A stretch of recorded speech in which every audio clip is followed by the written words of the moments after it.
Hi everybody, welcome back. So today I'm just out in my deer blind. I'm hopefully going to either see a bear or a deer sometime today. It's kind of mid-afternoon right now. I don't expect I'll see anything for a while yet.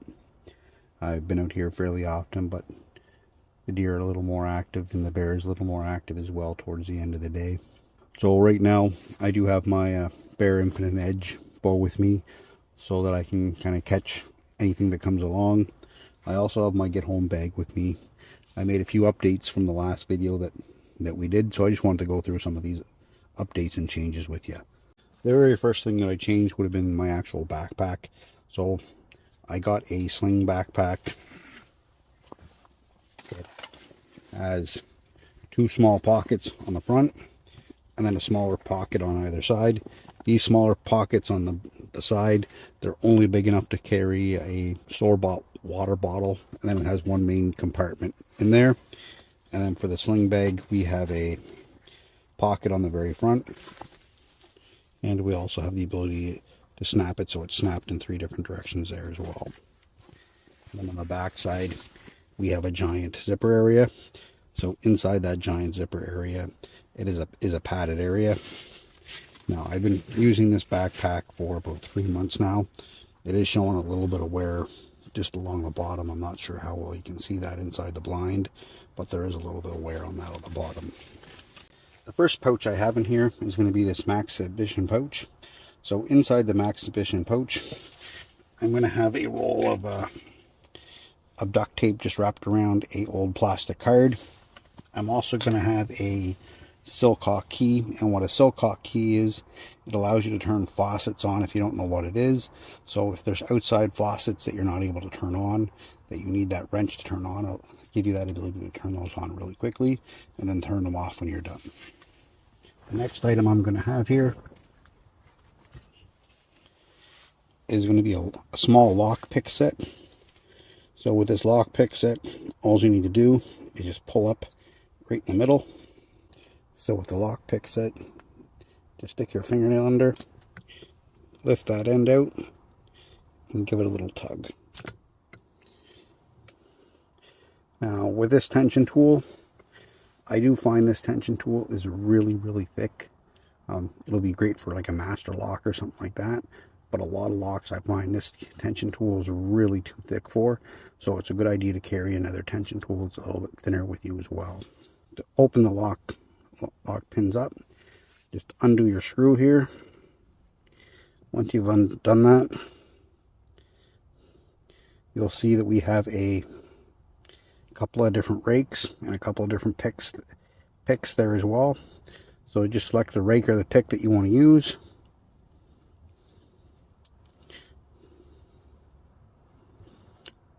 And then you're going to be able to rake and tension your lock at the same time. The next tool that I have is I'm going to have 2 door jambs. So with these are really nice little door jambs. So there's a bunch of different ways that you can stick these in. You can stick them on the door itself and they'll fit right over the door. You can fit them on the side, the top, the bottom. You can also slide them in where the hinge is as well. The next thing I have in my little Max Exhibition pouch is going to be a little map measuring device that has a compass on it as well. So as you roll this across the page of the map, it'll then rotate around and allow you to get a really accurate measurement on that map.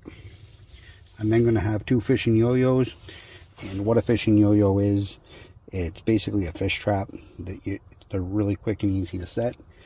Once you set them, the same idea as a spring trap made out of a tree. So they'll just pull on that, give that a little tug, and then it'll set that hook so they're not able to get away. I then have a couple of fishing hooks, and I have some smaller ones in the middle there as well. So this is just a pen that's been cut in half. Then I wrapped a bunch of fishing line around it, put some hooks inside, and then inside here as well I have a few sinkers as well. I also have a bobber so that I'll know if there's anything on that line if I am fishing. So that if I am fishing, I will know that there's something on that line. The last thing that I typically keep in this pouch is going to be expanding towelettes. So all you need to do is take one of them out, put a little bit of water in it, and then it folds out to a 1-foot towelette. Inside the box as well, I also have two bug nets. Now it's quite nice out right now.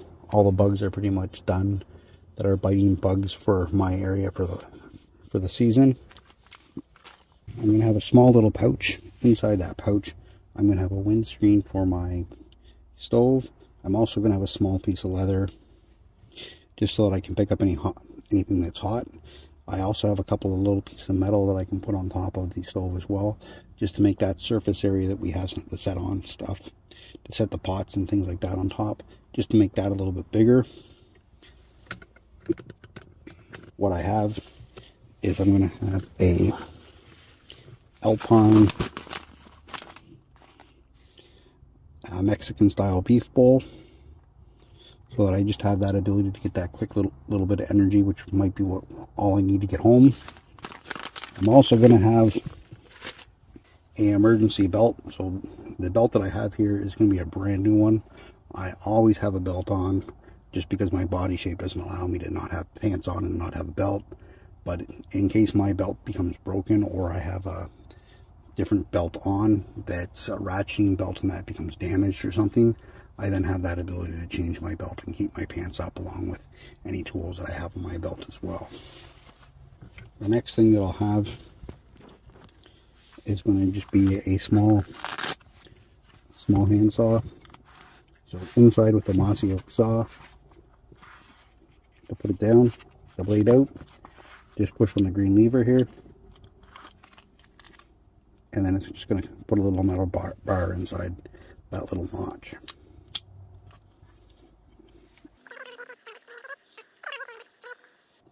This is the saw that I use to clear a lot of the brush around my blind, so that I have some clear sight lines and some clear shots of my arrows right where I expect the deer or the bear to be coming in. This saw also comes with a couple additional blades as well.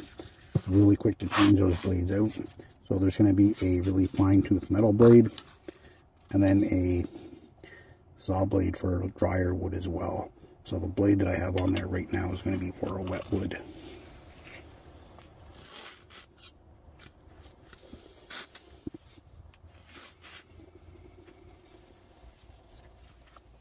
Now to close that blade, pretty much exact reverse process.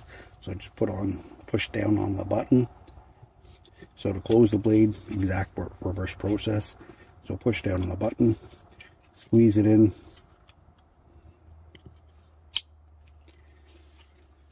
Once you hear that click, you know that it's all the way closed. My only complaint about this saw at all, I'd like it to be a little bit thicker, just because that'll reduce the likelihood that that blade becomes bent or damaged at all.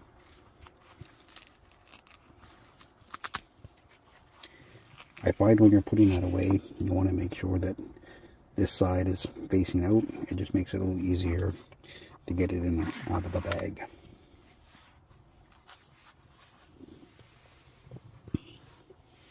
Right above here, what I'm going to have is my fire kit. So inside my fire kit, the first thing that we see here is going to be a small tinder box with some fire starting materials. So inside I'll have 2 razor blades, I'll have some char cloth. I can make additional char cloth in here as well. I also have a sewing needle on the bottom, so it's going to be a large sailcloth needle. And then right below that, I'm going to have some quick tinder tabs, so that if I need to have a continuous fire to get it actually going, I can use those as well. The next thing that I'm going to have, so on the inside I have a Bic lighter that has a bunch of Ranger bands on it. And basically what Ranger bands are, if you don't know, they're cut up bicycle inner tubes. They're really stretchy, they last a lot longer than what elastics would, and they work really well. The next thing I'm going to have is I'm going to have a small fire piston. So the fire piston will allow me to use that char cloth to get a fire going, regardless of what the weather, the temperature, or anything else is, and then get a larger fire going off of that char cloth.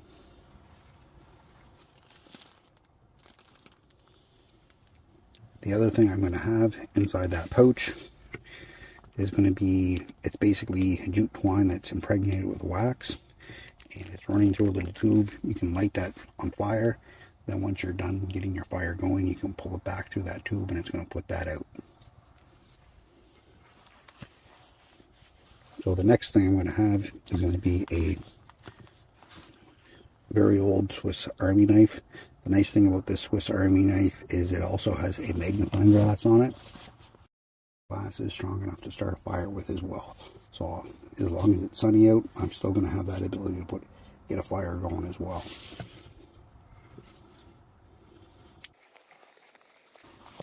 The last couple things I have inside the pouch here, I'm going to have some jute twine. So inside that jute, or with that jute twine, I'm also going to have a ferro rod attached to that, and I'll have some duct tape on that as well, just to make that a little bit easier to find if I drop it. The last two things I have in here, I'm going to have a portable bellows. So with the portable bellows, basically what it is, it's a giant straw. And what I can do, I can extend that right out, blow down the end, and while I'm blowing down the end, that's going to help me fan the fire and get that air right where I need to get it, and help those embers light a little bit better. Additionally, if need be, I can use it as a regular straw.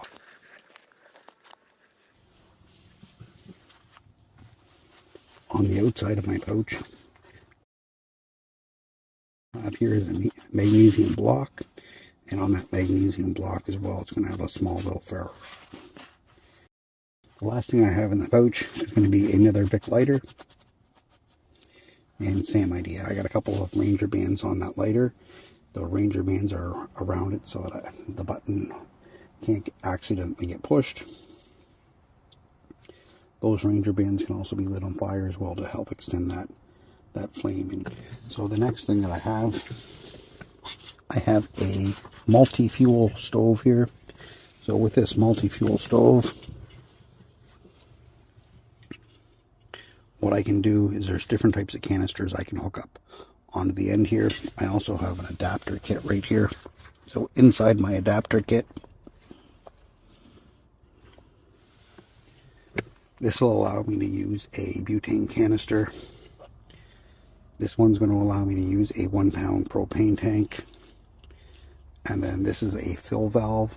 Now with the fill valve, it'll allow me to fill either butane, propane, or mixed gas of like MAP gas, propane, anything like that. I can switch it from one canister to another.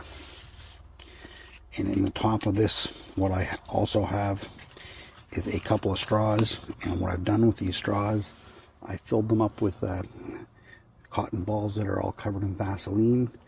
So if I need to have a fire that's going to last for about 5 minutes and then go out to start another fire, I can light one of these with a lighter, or I can open it up, feather out the cotton ball inside, light that cotton ball on fire, and then we can start the fire that way as well.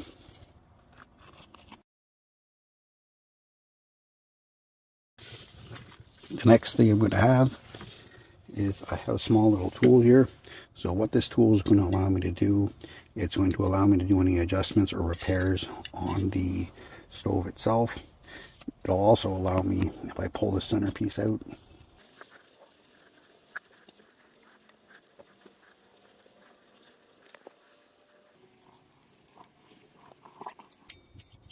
once you pull the little centerpiece out, there's going to be a little brass fitting in there. That brass fitting, there's 3 different size ones, so it'll have different size holes in it. So depending on what type of gas you're using, you're going to change that fitting out. So you can go from gasoline to propane to any kind of liquid fuel or to a gas fuel, and allow you to switch back and forth very easily.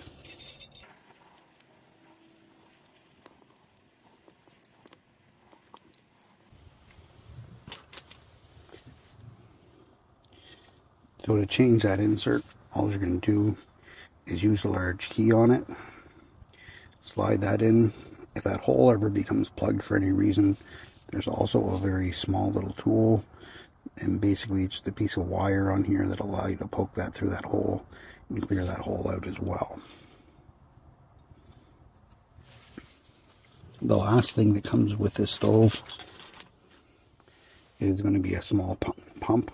So this would be similar to what like an MSR stove would be. This goes inside of a fuel canister. I have the fuel canister empty inside my vehicle right now. I don't usually keep it in a bag. But all you have to do is pump it up a few times. Once you've built that pressure up, turn the gas on, and then it'll just flow regularly. The next thing that we have here is going to be a lice straw. So I had a Camel's back in here before with an inline filter on it. However, with this backpack, it doesn't allow me to easily fit that Camel's back in. So I took that out and I replaced that with lice straw. I'm then going to have 2 small plastic bottles of water. I also have a canteen cup in here. So with the canteen cup, I can certainly put that on the stove, boil on it if I need to. It'll also fit around those smaller water bottles.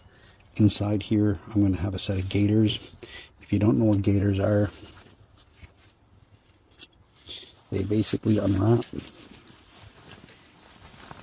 This is a set of 2 of them.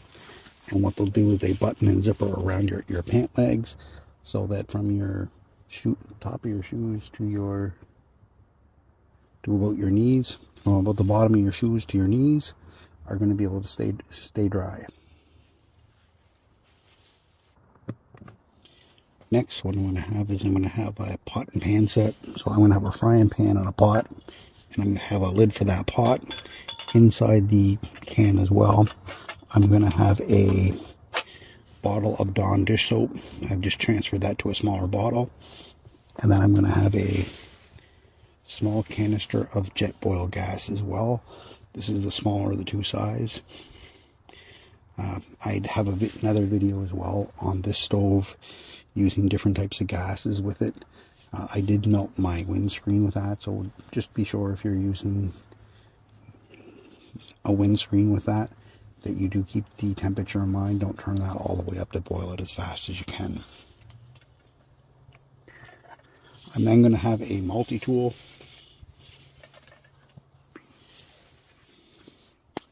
So in here, I have a Dake camping multi-tool. It also has a belt clip on it. I have a video just on every one of these items, just about individually. If you want to look through my playlist, so you can certainly find all those. I'm also going to have a tracker knife. Now with the tracker knife that I have, unfortunately I haven't used it in about a month or so. And when I put it away inside my bag, I didn't oil the blade first. So there is a little bit of rust on that. So when I get home, what I'm going to do is I'm going to get that rust off. I'm also going to apply a light coat of oil onto that blade as well. And then on the sheath for my tracker knife, I'm also going to have a ferro rod with a block of wood on that.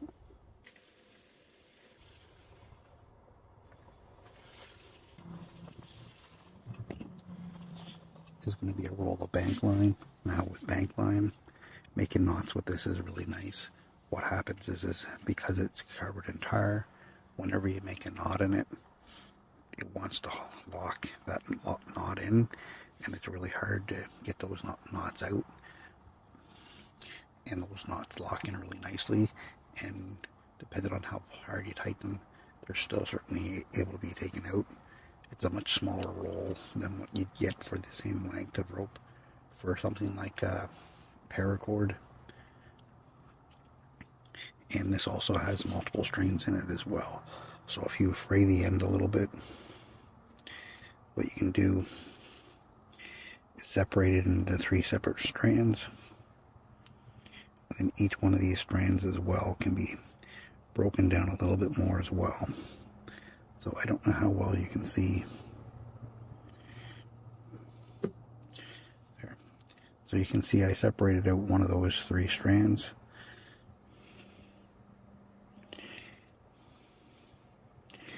And then each of those 3 strands can be stripped down a little bit more and then used for sewing or for other tasks as well if need be, or just to have a thinner, lighter line as well to extend the amount of rope you have.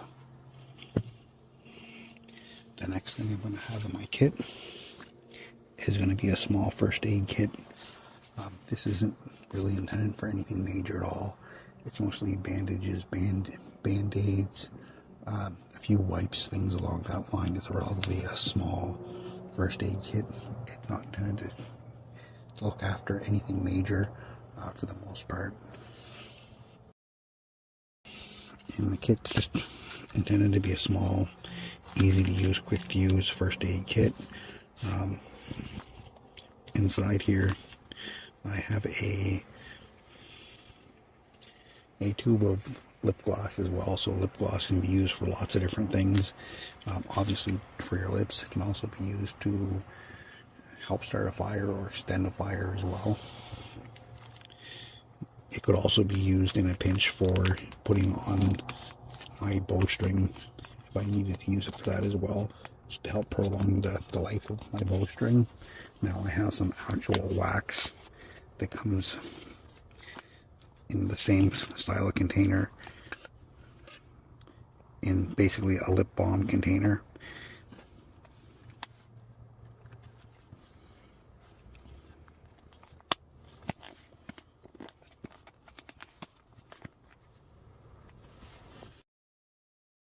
As well. The next thing I'm going to have is I have a Zippo lighter. So with my Zippo lighter, I got a couple of different options here. Things I have a small little flask here. So inside this flask, it's full of Zippo lighter fluid. I have a Zippo lighter with me as well. The other thing I have, this is what I usually have in my Zippo lighter. So it's a Zorro brand lighter insert, and what it allows you to do is have a torch or a butane lighter as opposed to using the lighter fluid. With this, it's never going to dry up, but I also have that extra lighter fluid there as well. The other thing I have is going to be a bandage. It is going to be a set of bandages, so I just have the smallest bandage set you can get, and a small roll of medical tape to complement my first aid kit as well. What I'll ask everyone to do is just hit that like and subscribe button. If there's anything that you guys feel that I'm missing in my get home bag, certainly leave that in the comments. I'll certainly look at potentially changing and upgrading my get home bag as I go, based upon my own personal experience and based upon comments and suggestions from you guys. So I have changed some of the things that I have in my get home bag based upon your guys' suggestions.